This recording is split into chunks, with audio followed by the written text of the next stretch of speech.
Selamat pagi, siang, sore, malam, bulan. Hari ini kami akan mempresentasikan tugas besar statistika kami di semester 1 ini, yaitu hasil laporan lapangan kami setelah observasi yang kami lakukan. Sebelum itu kami akan memperkenalkan diri terlebih dahulu. Perkenalkan, nama saya Alexandra Yohana Judita Swastuti dengan NIM 103012430049. Kemudian rekan saya Laila Nur Fadila dengan NIM 103012400202. Kevin Aldrik Jonathan dengan NIM 103012400076 dan Benedictus Daniel W dengan NIM 103012400209. Kami dari kelas IF 4812.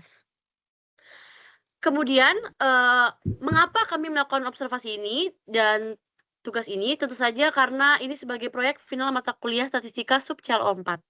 Dalam laporan ini kami menganalisis beberapa hal, yaitu panjang, lebar, dan diagonal dari dua variasi tumbuhan, yaitu Cordyline fructicus atau tumbuhan hanjuang dan Cordyceum variegatum atau tumbuhan puring. Nah, kedua tumbuhan ini kami observasi langsung di Telkom University Flores. Kenapa kami mengambil dua variasi tumbuhan tersebut? Karena dua variasi tumbuhan tersebut adalah tumbuhan hias yang paling populer di Telkom University Flores. Maka kami mengambil dua jenis tumbuhan tersebut. Nanti foto dari kami ketika mengobservasi akan ada di akhir, dan juga tumbuhan-tumbuhannya juga akan ada di akhir. Nah, kami memperoleh data ini pada tanggal 31 Desember 2024. Ini adalah data yang kami peroleh, ini masih data murni, kami masukkan ke dalam Excel. Ada banyak sekali data yang kami cantumkan. Nah, langkah pertama yang akan dilakukan untuk mengolah data adalah pembersihan data.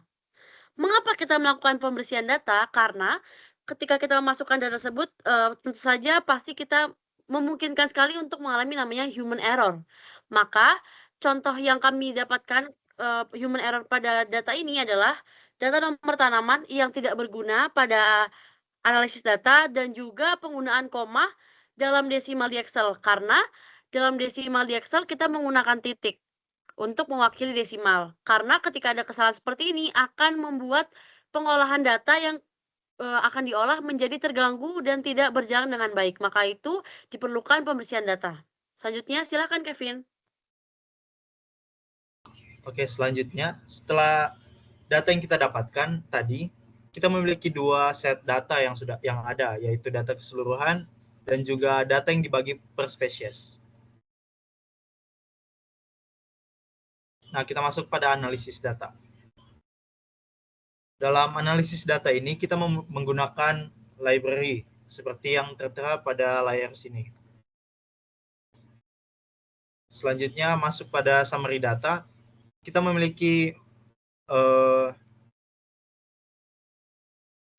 nilai minimum, juga kuartal pertama, median, mean, juga kuartal ketiga, dan nilai maksimum dari setiap kolom yang ada, yaitu panjang daun, lebar daun, juga diagonal daun.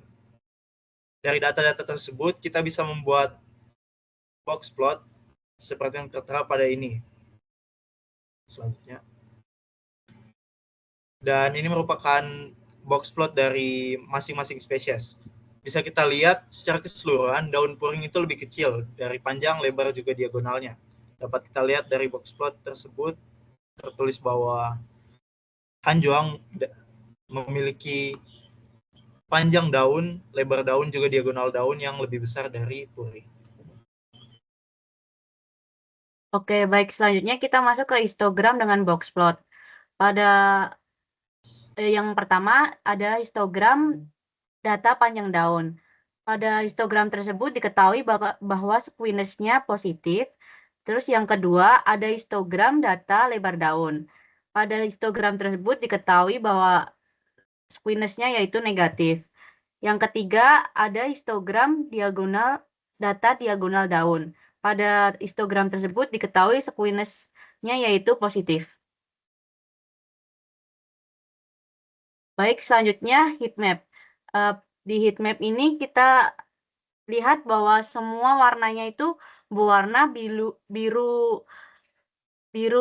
gelap, biru tua, yaitu yang menandakan bahwa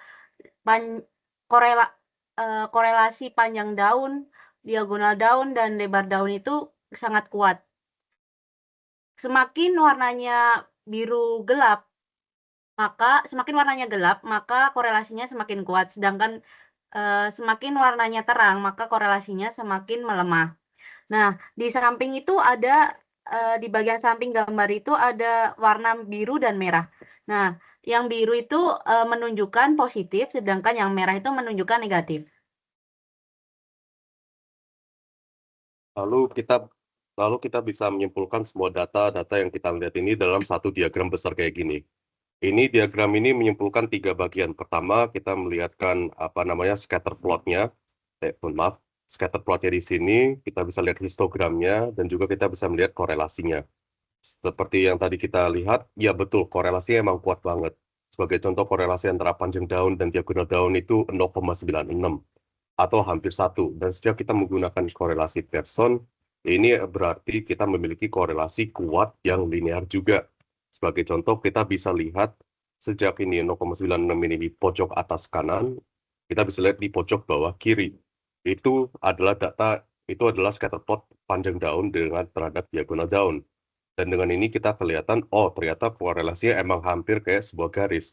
Ada titik-titik yang bervariasi, tapi kita bisa lihat di ujung-ujungnya, ya emang kayak garis sih. Dan lain-lainnya emang masih memiliki korelasi positif yang kuat. Sebagai contoh, panjang daun terhadap lebar, dan lebar daun terhadap diagonal. Kedua-duanya menunjukkan korelasi yang sangat kuat, 0,79 dan 0,75. Dan ini kelihatan di scatter plotnya juga. Lalu kita bisa memecahkannya ini berdasarkan spesies. Karena spesiesnya ini 2 spesies yang berbeda.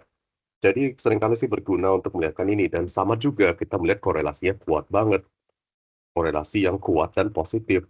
Sebagai contoh, dalam tanaman puring kita melihat korelasi antara panjang daun dan lebar daun itu 0,65. Itu masih positif yang kuat. Dan kalau kita lihat dalam grafiknya, iya, emang kurang lebih bisa diwakilkan dengan sebuah garis lurus. Dan kita bisa lihat lagi di summary sebagai contoh di Hanjong ini, di mana korelasi antara panjang daun dan diagonal daun itu 0,91, hampir sebuah garis. Dan itu kita bisa lihat, oh emang grafiknya emang dekat dengan sebuah garis. Jadi secara singkat korelasi ada panjang daun, lebar daun dan diagonal daun, baik dari spesies puring atau Hanjong itu dua-duanya positif dan kuat. Oke, nah seperti yang sudah teman-teman saya sampaikan, jadi kita bisa simpulkan data yang diperoleh menunjukkan korelasi kuat positif antara panjang, lebar, dan diagonal daun. Kemudian data yang diperoleh menunjukkan sebuah perbedaan besar nih antara tumbuhan puring dan hanjuang seperti yang dijelaskan oleh Daniel, Laila, dan juga Kevin. Nah, jadi Bulan dan teman-teman semua bisa tahu bagaimana cara mengetahui perbedaan korelasi dari suatu sampel. Nah, ini bisa dilakukan dengan cara seperti tadi, yaitu pengolahan data di RStudio. Nah, sekian penjelasan tugas besar statistika dari kami. Mohon maaf apabila ada salah kata. Terima kasih.